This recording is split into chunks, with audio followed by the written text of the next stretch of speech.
What is up guys, Morton here from SteamFirst.com with a review for the 2D puzzle platformer Monochroma, developed by Nowhere Studios and released May 28th, 2014 on Steam for $20.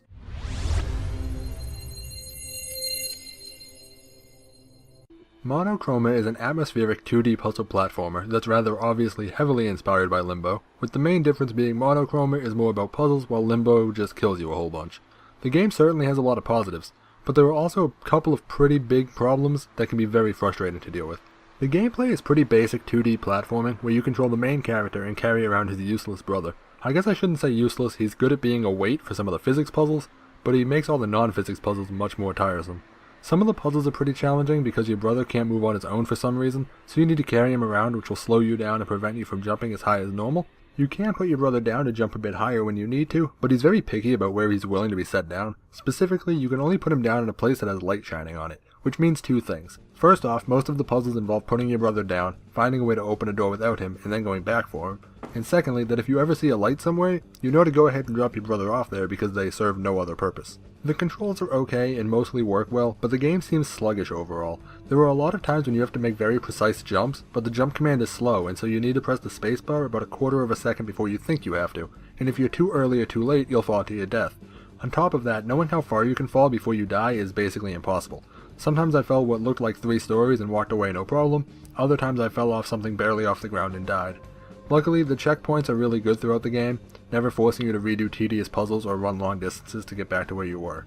Unluckily, the loading times are completely absurd. Once you fall into a pit or get crushed, or accidentally push a cart into your brother, hilariously squishing him against the wall, the screen will fade to black and stay there for between 5 and 10 flow-breaking seconds before you're able to play again.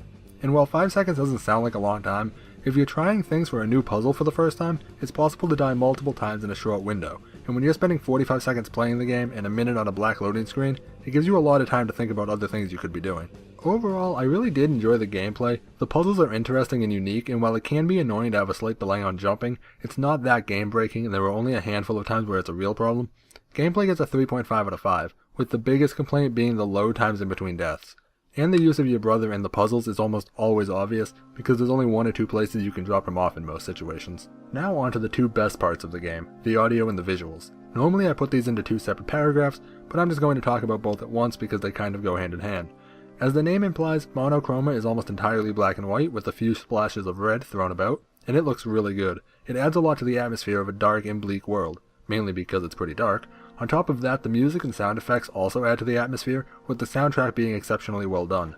Both sound and graphics get a 5 out of 5. For a game that's relying heavily on emotion and the feeling you get from the world, they got it right with the audio visuals. The story is about you and your brother trying to escape a city, and it's mildly interesting. The story is told through the visuals and weaves pretty nicely with the gameplay, but without any narrative or dialogue, it's hard to know exactly what's going on most of the time. Like, you know you need to run and escape the city, but your actual destination is a mystery.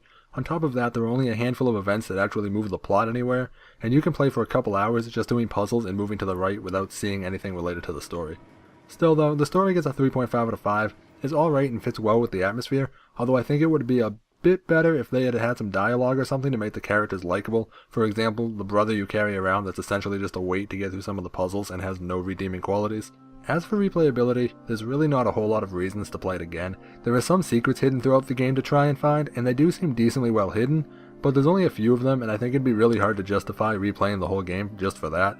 So unless you really like the puzzles and atmosphere, there's not really any reason to replay anything, and while the atmosphere is nice, the puzzles lose a lot of value after you already know the solution. Replayability gets a 2 out of 5. Overall, Monochroma is far from a bad game, but it has a couple of frustrating problems, and while the game does look and sound really good, those things don't fix the issues with the gameplay itself. The sluggish controls take a lot of getting used to and even then are annoying to deal with. Added to that, dying makes you sit through a 5 or more second loading screen and you have good reason to be annoyed. If you can deal with those issues though, it's worth checking out. The puzzles that don't require precise jumps are well done and the atmosphere is great. Monochroma gets a 3.5 out of 5 in total. It's a solid and interesting game that has just a couple of flaws that add a bit of aggravation to an otherwise fun experience.